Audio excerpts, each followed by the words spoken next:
Selamat pagi, Assalamualaikum warahmatullahi wabarakatuh. Waalaikumsalam. Waalaikumsalam warahmatullahi wabarakatuh. Semoga Bapak dan Ibu yang hadir hari ini dalam keadaan sehat, kemudian Amin. berbahagia. Mudah-mudahan Jumat barokah ya Pak, Bu. Bapak dan Ibu menjadi mahasiswa PSPPI Fakultas Teknik Unmul pada semester ini mengikuti model pembelajaran RPL atau rekognisi pembelajaran lampau.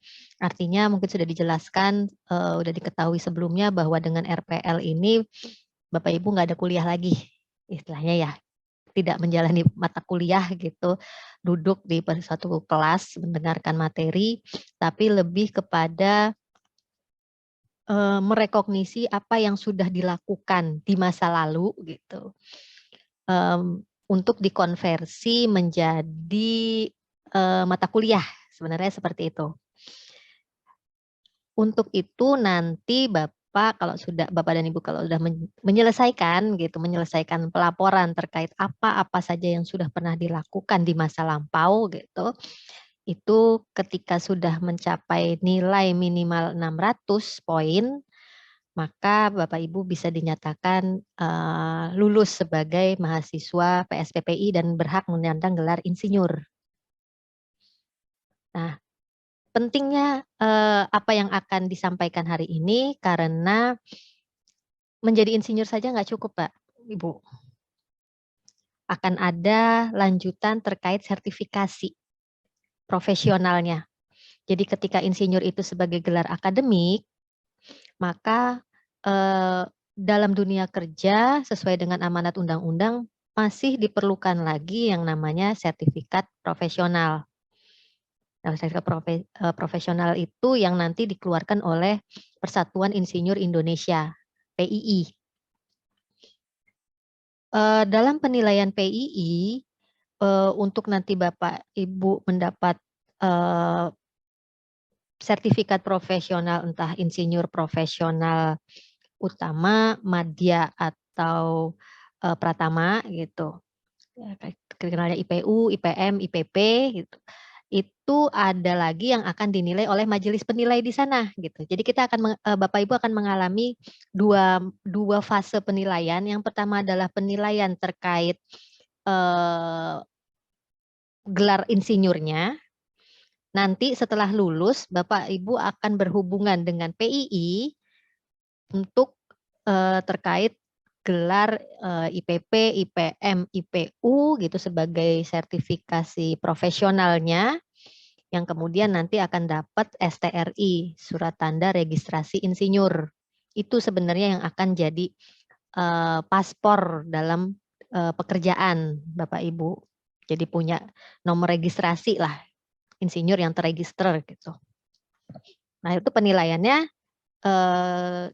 akan similar, akan sama dengan poin-poin yang dinilai itu akan mirip dengan apa yang Bapak tuangkan di dokumen RPL di sini, nanti yang Bapak isi di e-room. Cuman saat ini kan masih ada kendala ya, kendala sistem yang kami juga nggak bisa intervensi gitu.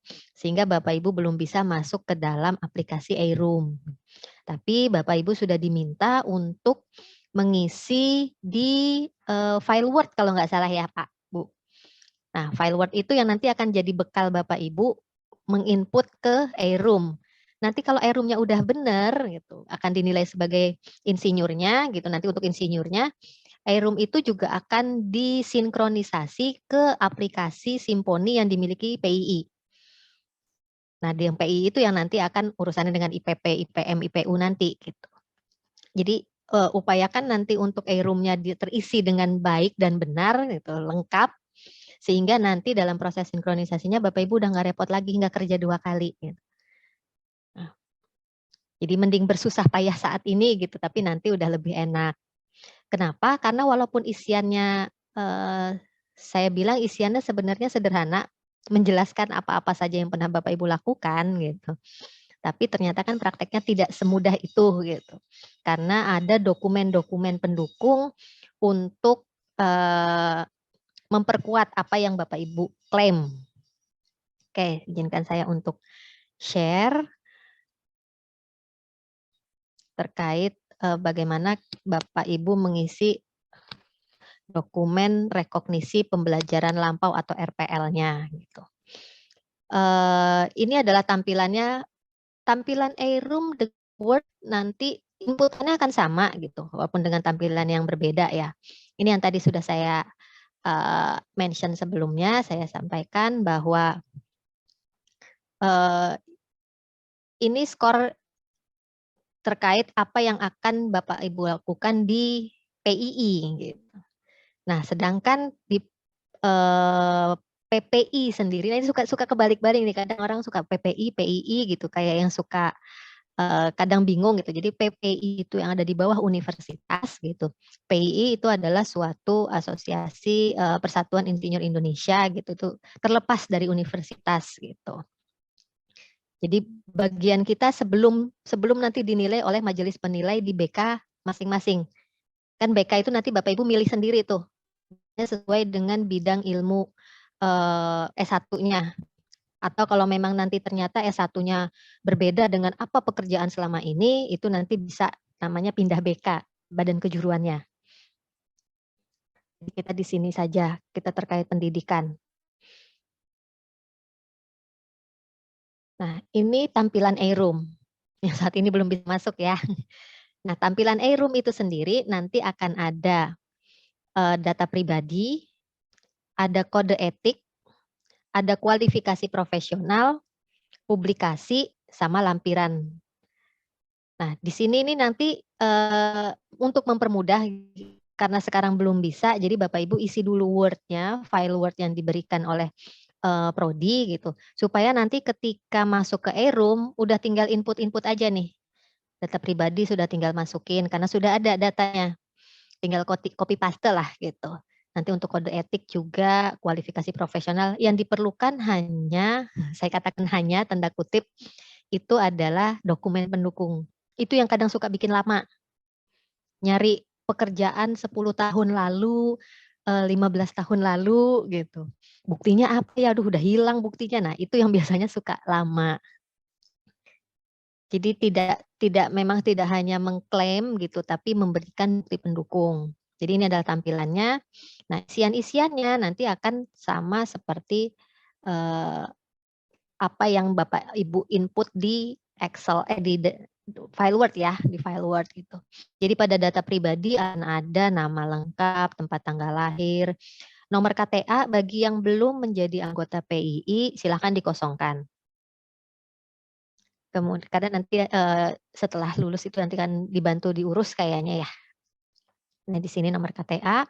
Kemudian kalau yang sudah punya silahkan cantumkan nomor KTA-nya, nomor keanggotaan PII ya, di sini nomor KTA ini. Lalu ada badan kejuruan. Badan kejuruan ya sesuaikan apabila Bapak Ibu bekerja dulu S1-nya teknik sipil, kemudian bekerja di bidang konstruksi gitu. Di bidang teknik sipilan silakan tuliskan badan kejuruannya teknik sipil gitu.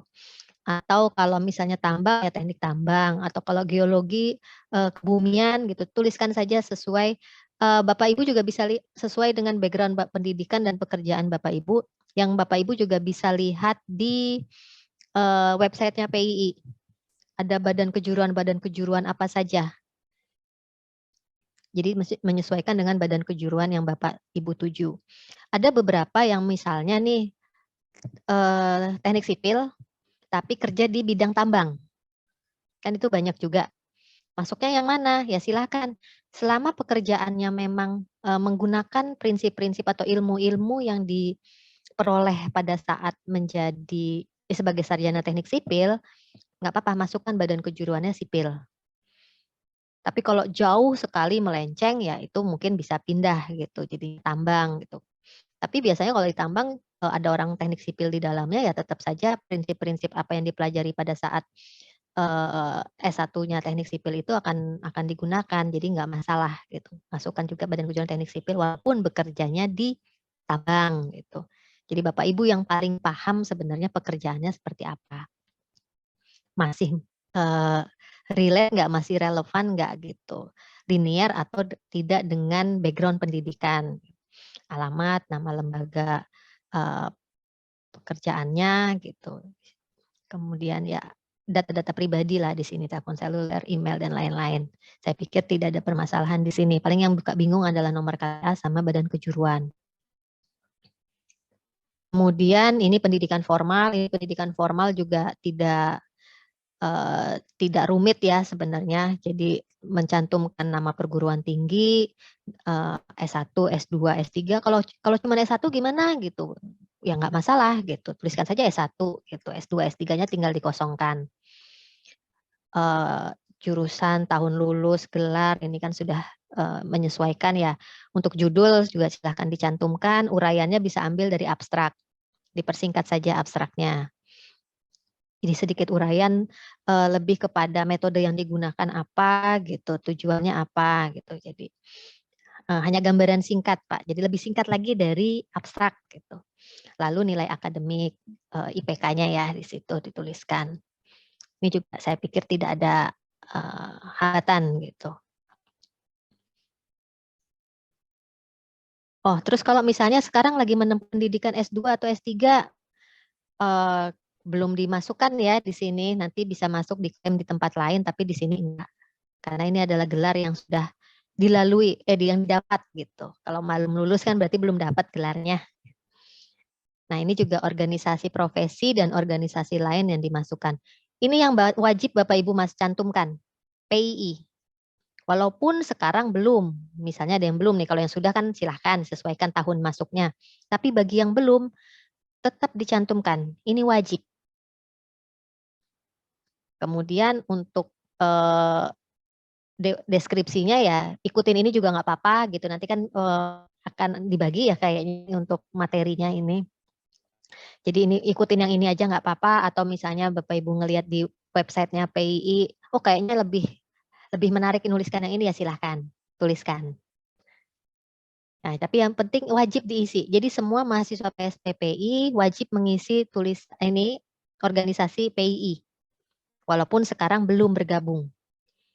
Lalu untuk kompetensi yang diklaim, ya klaim saja di sini, nanti akan ada bakuan kompetensi yang Bapak Ibu perlu download dari websitenya PSPPI, itu juga ada bakuan kompetensinya.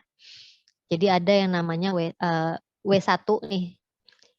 Lihat di kolom kanan atas, nanti ada tulisan W1, berarti yang Bapak Ibu klaim adalah yang terkait W1. Nanti lihat di dalam bakuan kompetensinya, W1 ini apa saja. Nanti akan ada deskripsi-deskripsi, Bapak Ibu bisa pilih mana yang paling pas menurut Bapak Ibu.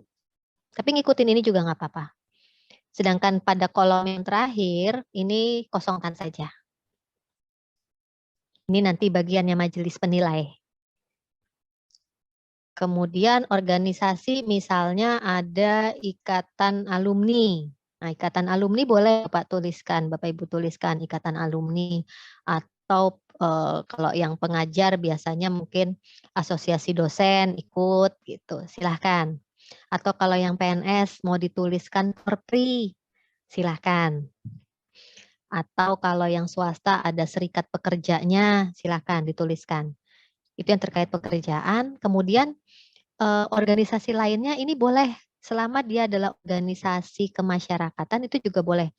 Jadi ketua RT misalnya, itu silahkan masukkan. Cantumkan saja. Memang ada beberapa BK yang begini-begini itu nggak dinilai. Ada kayak misalnya